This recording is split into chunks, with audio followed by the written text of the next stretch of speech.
good morning, this is the latest market news, I am Uliana.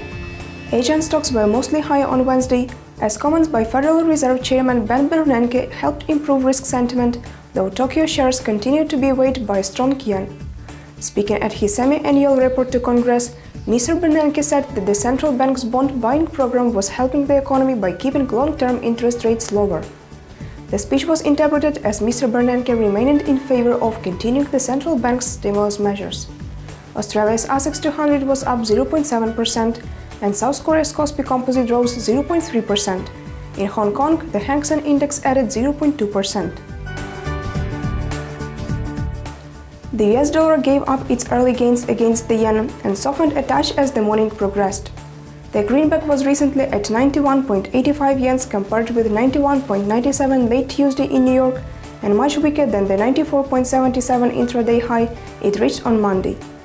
The sell-off in the euro continued for much of yesterday, dragging other risk-related assets with it and sending the greenback and the yen higher.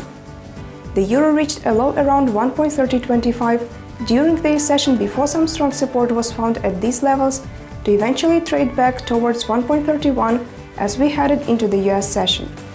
However, this was still a good 2 cents lower from where it was while the election results started coming through. Today's monthly update on monetary data may drop clues on how the European Central Bank will play its stimulus card in 2013. Later, an update on new orders for durable goods for the US arrive amid heightened worries about macro blowback from budget cuts in Washington. US durable goods orders 13:30 GMT.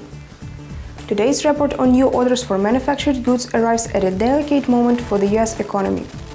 It is likely that today's update will receive an extra dose of attention as the market searches for fresh clues on the state of the business cycle.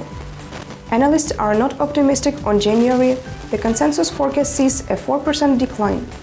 If that prediction holds, new orders will suffer from the first monthly drop since last summer. It was the latest market news provided by ICO FX. Goodbye.